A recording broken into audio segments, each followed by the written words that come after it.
आज ये जो बात है, ये बात थोड़ी सी गंभीर भी है और गंभीर के साथ साथ बहुत हद तक हम और आपसे जुड़ी हुई है।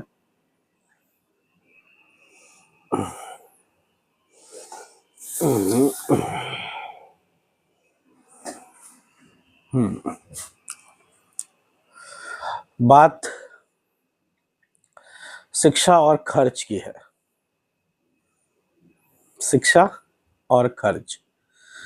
शिक्षा में कितना खर्चा होता है, बचपन से सुनते आए हैं, आधी रोटी खा लीजिए पर बच्चों को पढ़ाइए ज़रूर। पढ़ाने के लिए हमारे पास क्या क्या साधन हैं, सरकारी विद्यालय, प्राइवेट विद्यालय, दुनिया भर के संस्थान, और अब ये इंटरनेट का एक माध्यम भी आ गया है। ऑन एन एवरेज सरकार ने किताबें फ्री दे दी हैं। सरकारी विद्यालयों की बात करूं, फिर लगभग शिक्षित योग्य शिक्षक दे दिए हैं। इतने प्रयासों के बाद भी साक्षरता का स्तर तो बढ़ेगा, पर शिक्षित होने का स्तर कहाँ जा रहा है, इस पर थोड़ा प्रश्न चिन्ह हो रहा है। यदि आप किताबों की बात करें तो किताबें उच्च कोटि की बनाई गई हैं, पर क्या उनका सिलेबस पूरा हो पा रहा है? उसके अतिरिक्त कुछ कार्य ऐसे हैं, अवसर, क्या शिक्षा देने के लिए समय प्रबंधन की जो तरकीब है, क्या वो अप्लाई हो पा रही है? उससे भी ज़्यादा ज़रूरी, बच्चा हमारे साथ 6 घंटे रहता है, बाकी के 18 घंटे में 8 घंटे उसके सोने के निकाल दीजिए। 10 घंटों में उस छात्र ने या उसके अभिभावक ने शिक्षा के प्रति क्या रुख, क्या योगदान दिया, क्या उसका गृह कार्य कराया, और उसके बाद उसने कितना सीखा।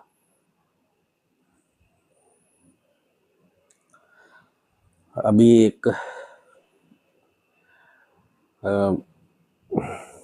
कंटेंट क्रिएटर, एक नया कुछ चला था जिसमें इस मोबाइल का उपयोग करके आपको कंटेंट बनाना है। देखिए, कंटेंट बनाने में समय लगता है और उस समय में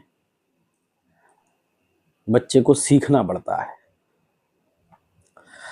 मैं रील और रियल वाला भी एक वीडियो जल्दी ही अपलोड करूंगा, उस पर गहन चिंतन करके शब्द मैंने ढूंढे हैं कि जो रील वर्सेस रियल को डिफाइन करते हैं कि क्या रील है और क्या रियल। रियल की स्थिति और रील की स्थिति, हम सब अच्छा अच्छा तो दिखा रहे हैं, रील में तो हम सब अच्छा अच्छा दिखाते हैं। हमारा जो बच्चा पढ़ रहा होता है उससे हम पढ़वा लेते हैं, जो बच्चा याद कर लेता है उससे अंग्रेजी लिखवा देते हैं, पर बाकी उन बच्चों का क्या जो पढ़ नहीं पा रहे। और क्या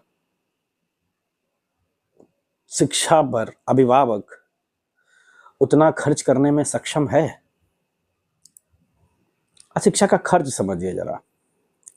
एक पेंसिल, रजिस्टर, कॉपी, रबड़ और कटर, काला पेन, नीला पेन, ऑन एन एवरेज 6 विषय हैं। मैं 6 विषयों से लेकर चलता हूँ। 6 विषय का एक रजिस्टर 20 रुपए वाला अगर बच्चा भर रहा है, एक महीने में एक रजिस्टर भर ले तो 10 महीने में वो 60 रजिस्टर भरेगा। ठीक, 60 रजिस्टर की जो कीमत बनेगी वो बनती है 1200 रुपये। वहीं स्टेशनरी का सामान देख लीजिए, कलम, पेंसिल, रबड़, eraser, sketch colour, A4 sheets, copy पर चढ़ाने वाला कवर और कला की कॉपी, दुनिया भर का अगर खर्च निकालेंगे, ये सिर्फ सरकारी विद्यालयों की बात कर रहा हूँ, तो एक छात्र पर स्टेशनरी का जो खर्च आता है वो लगभग 2 से 3 हजार रुपये प्रति वर्ष आता है। यदि बच्चा सीखने के लिए तत्पर है, क्योंकि मॉडल भी बनाने होते हैं, चार्ट पेपर के यूज़ होता है, तरह तरह तरह के कलर।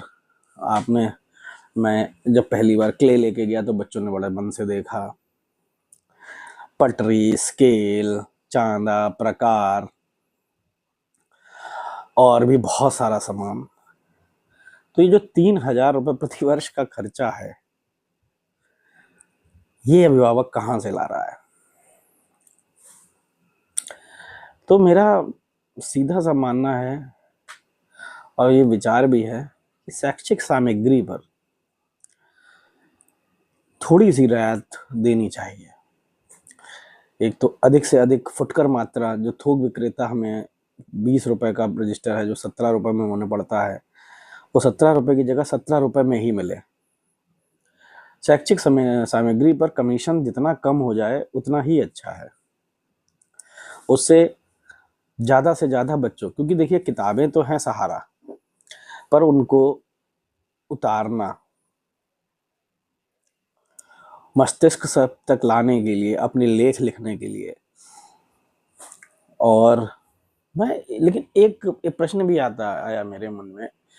ये देखिए, एक घर में जैसे 5 लोगों का परिवार है, तो 5 लोगों के परिवार में 3 मोबाइल जरूर मिलेंगे आपको, और 3 मोबाइल का रिचार्ज 300 रुपये प्रति रिचार्ज के हिसाब से 900 रुपये प्रति महीना माह का रिचार्ज है। और एक बच्चे को पढ़ाने का खर्च 120 रुपये। और एक ट्रेंड भी चलता है ट्यूशन वाला। ट्यूशन वाले ट्रेंड में आप देखेंगे 300 रुपये प्रति माह, 200 रुपये प्रति माह। छात्र को 1 घंटा बैठाने के अभिभावक देने को तैयार रहते हैं। समझ से परे है कभी कभी ये मानसिकता कि जहाँ पर आप 6 घंटे आपके विद्यालय में दे रहा है बच्चे को। और मैं सरकारी विद्यालयों की काफ़ी तारीफ इसलिए कर रहा हूँ कि सरकारी विद्यालय वह साधन है जो आपके जीवन में कम से कम यदि आप अपने बच्चे को प्राइवेट विद्यालय में पढ़ाते तो उसी बालक पर आपका 4800 वर्ष सिर्फ किताबों, रजिस्टर, इन सब पे खर्च होता, और खाने का, टिफिन, लंच का। तो देखा जाए, आप सरकारी विद्यालय में पढ़ाकर अपनी 8 से 10,000 रुपये प्रति माह बचा रहे हैं,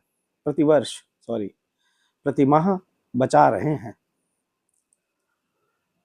और छात्रों से भी विनम्र निवेदन है कि वो ये जो चारा लेने जाते हैं, अपने घर के गृह कार्यों में लग जाते हैं, इस पर थोड़ा कम ध्यान दें, क्योंकि वो विद्यालय आकर भी अपने पिताजी की उतना ही मदद कर रहे हैं। क्योंकि 8 से 10,000 रुपये छोटी रकम नहीं होती है एक साधारण वर्ग, मध्यम साधारण वर्ग के लिए। और विद्यालय आकर ही आप इस धनराशि को बचा सकते हैं। ये तो सरकार की तरफ से हमारी पहल है, पर उसके अतिरिक्त का जो खर्च है 3 से 4,000 रुपये प्रति वर्ष एक बच्चे पर, रबड़, पेंसिल, कॉपी और दुनिया भर के रंग और गतिविधियां, इन सब के लिए भी कुछ वैकल्पिक व्यवस्था की जानी चाहिए। और मैं प्रयासरत हूँ, और मैं आप लोगों से भी निवेदन करूँगा कि शैक्षिक सामग्री पहुँचाने तक का कार्य, जैसे अभी हमसे उद्देशिका फाउंडेशन के लोग जुड़े, तो उन्होंने हमें ये प्रपोजल दिया कि एक बच्चे का वार्षिक खर्च ग्रामीण स्तर में 11,000 से 14,000 रुपये तक आ जाता है। यदि वो निम्न क्लास में है, जैसे पीआरटी सेक्शन में है, तो उस पर 7,000 रुपये आता है। 6 to 8 है तो उस पर 11,000 आ रहा है, और 9 to 12 है तो उस पर 16-17,000 रुपये, ग्रामीण परिवेश की बात कर रहा हूँ, आता है। तो कोई ऐसा माध्यम होना चाहिए जहाँ पर पिछड़े परिवार को, जो अनप्रिविलेज्ड स्टूडेंट है हमारे, उनको यह सहयोग मिल सके कि शैक्षिक सामग्री पढ़ना भी चाहते हैं तो शैक्षिक सामग्री का भी सपोर्ट हमें प्रोवाइड कराना चाहिए। और मेरी विनती यही है कि सरकार से और आमजन से कि ज़्यादा से ज़्यादा जितना कम कमीशन पर शैक्षिक सामग्री उपलब्ध हो सके वह हमें प्रयास करना है, क्योंकि एक शिक्षा का खर्च भी एक अलग प्रक्रिया है और शिक्षा में होने वाले खर्च को याद नहीं रखा जाता। आप किताबें याद रख लेंगे, पर जितने रजिस्टर भरे, जितनी पेंसिल गई, जितने कलम लिखे, ये सब आप याद नहीं रख पाते हैं। और खर्च तो है, वो भी जो भी आपका खर्च शिक्षा के लिए हो रहा है वो तो खर्च ही है, और इसी खर्च को बचाने का कोई प्रयास होना चाहिए। तो आप भी सुझाव दीजिए कि इसके लिए क्या तरीका हो सकता है कि हम इस शिक्षा पर जो खर्च हो रहा है उसको कम से कम कर सकें, अभिभावक की ओर से, ठीक, संस्थान की ओर से नहीं कि संस्थान कैसे कम करेगा, अभिभावक कैसे सहयोग कर सकता है। देखिए, पैसा बहुत ज़रूरी चीज़ है, और सभी लोगों को बचाव करना चाहिए। और मैंने अधिकतर ये देखा कि जिसने शिक्षा पर जितना ज़्यादा खर्च किया है वही प्रतिष्ठित पदों पर है, और हम बच्चे की शिक्षा पर खर्च करने की अपेक्षा हमारी प्राथमिकताएं कुछ और बन जाती हैं।